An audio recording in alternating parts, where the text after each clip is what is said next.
It's Friday morning. It must be time for the About Mansfield Consumer Advice Series. I'm your host, Steve Casillo. Thanks for being here today. We are live on Facebook, or perhaps you're watching the replay on YouTube, or perhaps you're watching the replay on LinkedIn, or perhaps you're listening to it as a podcast. And today we're talking about your wealth, your income, your nest egg, your retirement. And always with us on Friday mornings, he is the host of Wealth Building Made Simple, is Phillip Washington, Jr.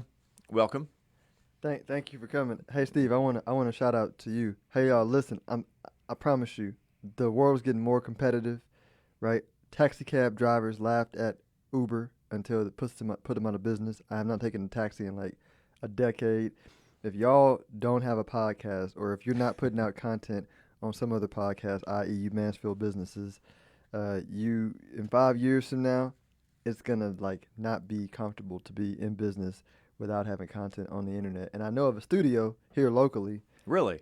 Yeah. Which way do I point? Yeah, this way. That way. Yeah. that you can come to. And this was totally unplanned. Thank you. You're welcome for that. It's now, true, this Phil. is also something that's totally unplanned, unscripted. I've come up with a name for you. What's that? Okay, so you've got you're a wealth manager.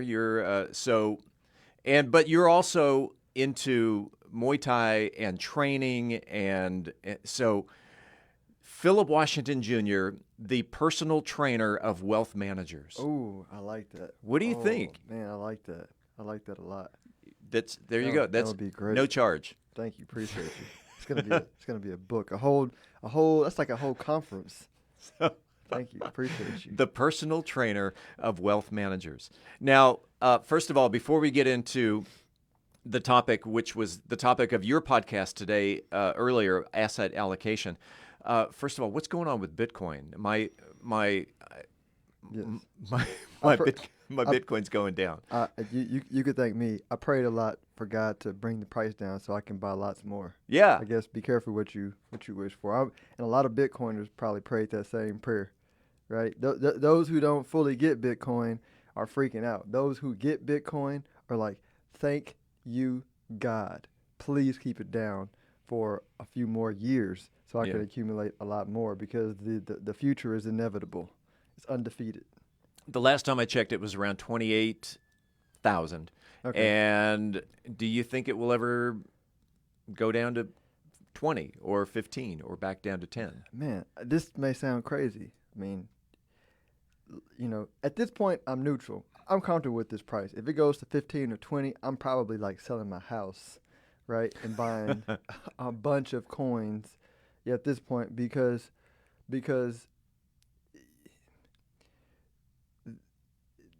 you have to think about the future in the essence. So when they invented cars, right? Yeah. When they invented cars, there was nothing that the horse buggy companies can do to make the horse like look more appealing. Like, cars were inevitable. They were a better way to transport. So you fast forward to today, and you say, okay, Phillip, what is Bitcoin competing with? The current monetary system. What's the current monetary system? It's a system run by a small group of people who get to dictate what money is, how much we can pull from our account, how much can be printed, which affects all of our lives, right? And every single day, people are waking up to going, oh man, this current system is like wreaking havoc over my life. I haven't looked back over a 24-month period of time and see people trust government money more. Like, it's been less and less as long as I've gone back. And so now you have a rules-based monetary system which can't be controlled by anybody, run by the people. It's like democracy. Yeah. Like, who in democracy would go back? We want a dictator. I mean, like, without being programmed by the media, which is a whole other conversation. Yeah. Yeah. All right. We've already spent the first 5 minutes talking about something that is totally unrelated to what we had planned out. It's kind of related, though. It's kind of related. That's true. Yeah. That's true. Asset allocation. First of all, help me out, because I'm a novice investor. What is asset allocation? Yeah, so asset allocation is deciding how much of your money goes into which asset class, right? And define asset class. So great question. An asset class. That's why I'm the host. An asset class can be probably infinitely divided. But it's basically, an example would be how much of my portfolio do I want in stocks? How much of my portfolio do I want in bonds? How much of my portfolio do I want in single stocks? How much of my portfolio do I want in innovation type stocks, right? New types of companies. How much do I want in Crypto. Bitcoin, right? Crypto, real estate, right? And the deciding factor is volatility, right? So when you're looking at different asset classes, the first thing I look at is volatility, or in non-nerd terms, uncertainty, right? How, there are certain asset classes that are proven to be better alternatives than what we currently use. Like we just talked about Bitcoin.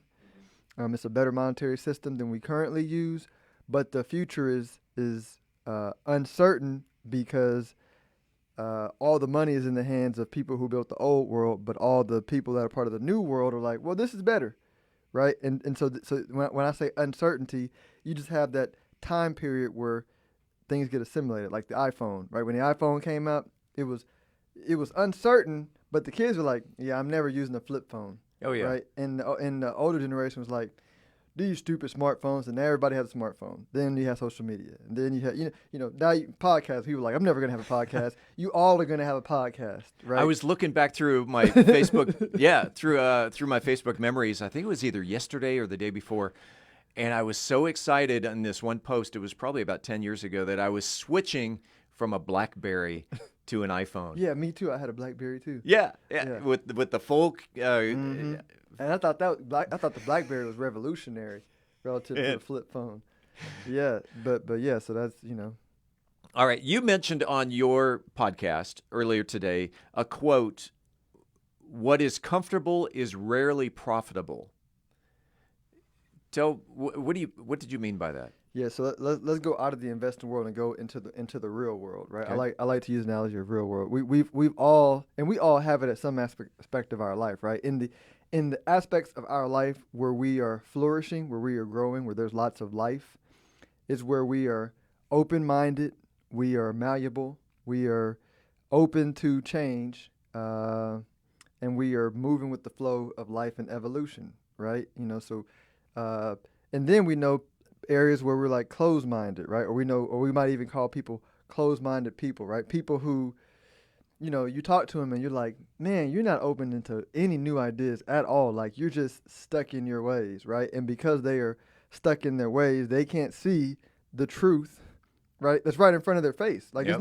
it's not even like your truth. It's something as simple as going back to, I'm gonna pick on the podcasting. Like I'll sit with somebody and I'll tell a business owner that asked me about my business and how it's growing, and I'll say, oh man, like when you call somebody, who answers the phone on numbers they don't call? I sure don't.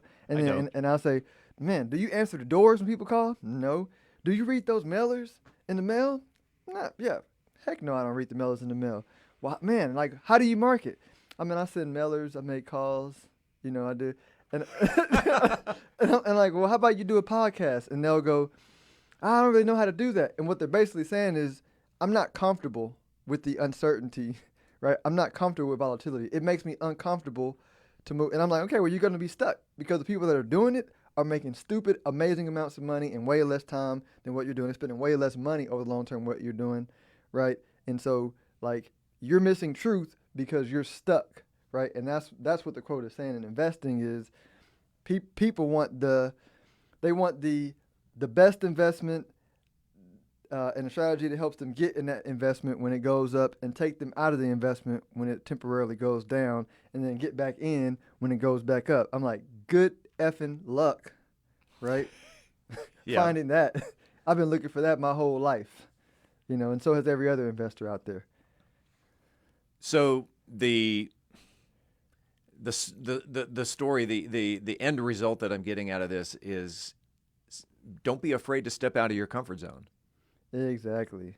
Yeah, I mean that's where growth happens. You like there's no instance of like, if you don't know investing, sit investing down. Think about you talking to your kids or somebody who you know, and give me an instance where you would tell them, yeah, you're going to grow by being fearful of the future. Yeah. By not, I mean, it's non-existent, right? It's a lie we tell ourselves in our own world when we don't want to face something. And that's cool. Like, no judgment. Just understand that there's a law of cause and effect, right? And the cause of not dealing with uncertainty is like you stay where you are or you go backwards. Actually, you go backwards because life moves without you. So there is no going back. There's no standing still. It's like inflation, right? People will say, I'm just going to put money in cash because at least I'm going to have the cash. I'm like, cool. Just understand inflation is like life. Life does not stand still. It's going to leave you in the dust, right? You leave $100,000 in the bank, they're not paying you anything, right? And the cost of living, where they say it's 7% and it's not 7%. Like, right. Who knows what it is, but it's not 7%. Ask anybody who rents, pays gas. Oh, yeah. Tries to buy a used car. Or food. I mean, every right. milk, like 7%. Yeah. Your cost of living is going to be significantly more over a decade than $100,000 if you put it in, and all you're going to have is $100,000 if you put it in the bank. So true. Yeah. If someone wanted to reach out to Phillip Washington Jr., the personal trainer of wealth managers, and find out more information about stepping out of their comfort zone in terms of investing, how do they reach out to you? You find me at Lifetime Fitness working out. Yeah. StonehillWealthManagement.com. StonehillWealthManagement.com. That's it. That's it. Appreciate you, Steve. The podcast is called Wealth Building Made Simple. This is Phillip Washington Jr. Always a pleasure. Let's do it again next week. Thanks for having me.